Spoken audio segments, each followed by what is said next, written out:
Baik, selamat sore untuk kita semua. Kami dari kelompok eh, 8 akan mem- menampilkan hasil diskusi kami dalam penerapan Fuzi Inference Sistem Metode Mamdani dalam penentuan peminatan mahasiswa untuk tugas akhir. Sebelum itu, penyusun dalam kelompok kami yaitu yang pertama ada Magdalena CS Bau dengan NIM 21060404011, kemudian yang kedua ada Teofani E. Surman 21060404046, kemudian yang ketiga ada Alfredi Cresiti dengan NIM 21060400003, yang keempat ada Lorenzo Dedewa 21060400038.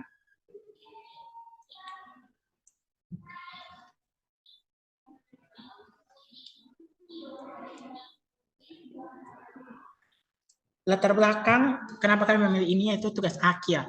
Sedemikian yang teman-teman sekalian atau saya yang dapat lihat, tugas akhir adalah sebuah mata kuliah yang harus ditempuh oleh seorang mahasiswa pada akhir studinya. Penentuan peminatan tugas akhir memungkinkan mahasiswa untuk dapat mengembangkan kemampuan yang memiliki menjadi lebih baik. Namun banyak mahasiswa mengalami kesulitan dan kendala dalam menentukan bidang konsentrasinya dalam penyusunan tugas akhir yang sesuai dengan kemampuan yang memiliki mahasiswa, sehingga menyebabkan pengerjaan tugas akhir menjadi lama, bahkan tidak menyelesaikan tugas akhirnya. Berdasarkan hal ini, maka penulis bermaksud untuk melakukan penelitian dengan judul penerapan Fuzi Inference System (FIS) Mamdani dalam menentukan peminatan mahasiswa untuk tugas akhir. Tujuan kami memilih ini yaitu selama ini penentuan peminatan tugas akhir yang dilakukan oleh mahasiswa adalah berdasarkan jumlah mahasiswa yang mengambil peminatan saat itu. Pemilihannya bukan berdasarkan keahlian yang dimiliki oleh mahasiswa dan nilai-nilai mata kuliah yang mahasiswa peroleh.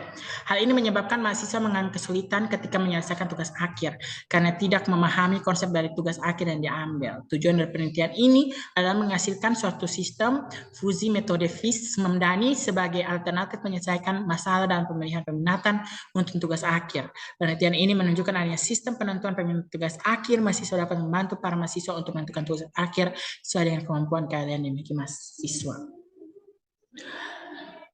Selanjutnya akan dijelaskan oleh teman saya. Baik, selanjutnya di sini kita akan membahas tentang tinjauan pustaka. Di mana pada tinjauan pustaka ini sendiri kita akan membahas materi-materi yang sebelumnya sudah kita pelajari, yakni tentang logika Fuzzy sendiri. Di mana kita sendiri tahu bahwa logika Fuzzy itu merupakan membahas tentang suatu ketidakpastian. Nah, di sini yang pertama kita akan lihat itu adalah semesta pembicaraan. Nah, apa itu semesta pembicaraan? Semesta pembicaraan itu adalah keseluruhan ruang permasalahan dari nilai terkecil hingga nilai terbesar. Nah, yang kedua adalah himpunan tegas.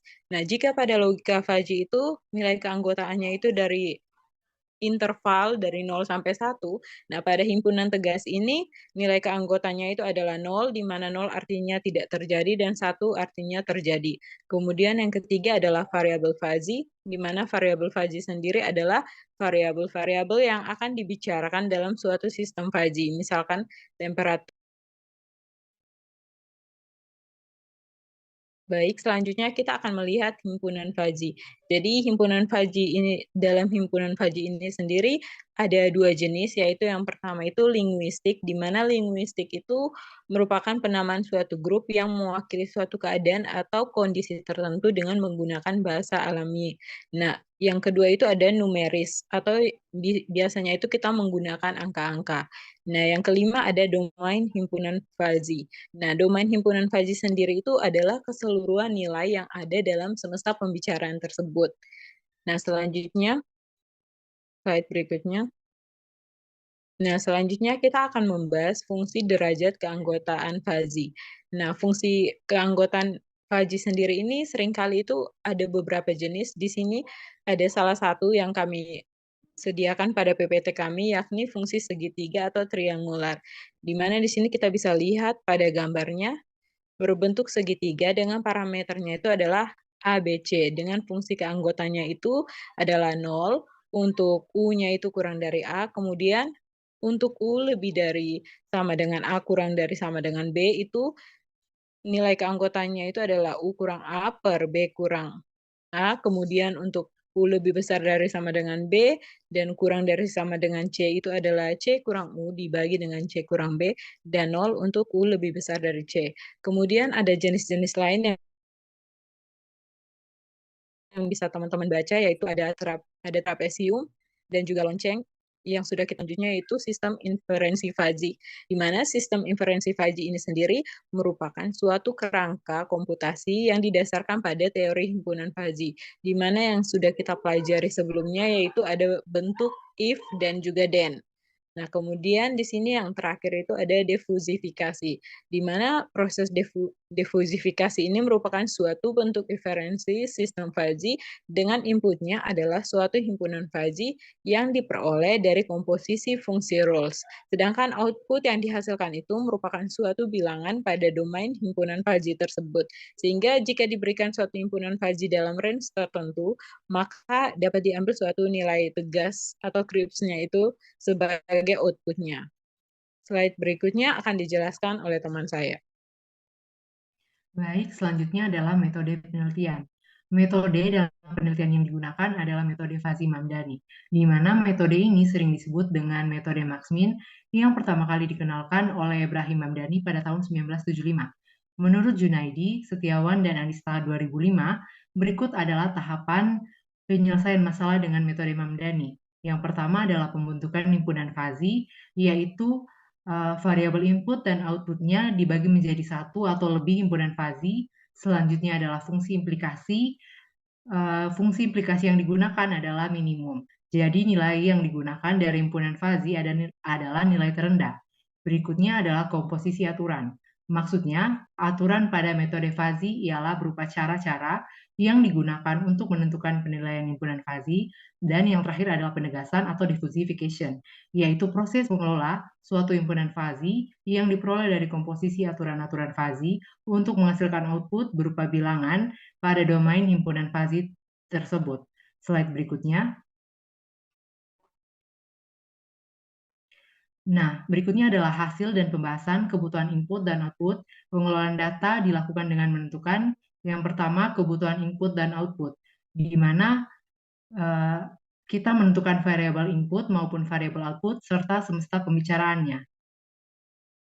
Terdapat 18 variabel input pada penelitian ini, di mana variabel tersebut adalah mata kuliah terkait dengan tugas akhir, dan output yang dihasilkan adalah peminatan tugas akhir mahasiswa berupa sistem cerdas, mining, citra, jaringan, dan rekayasa perangkat lunak.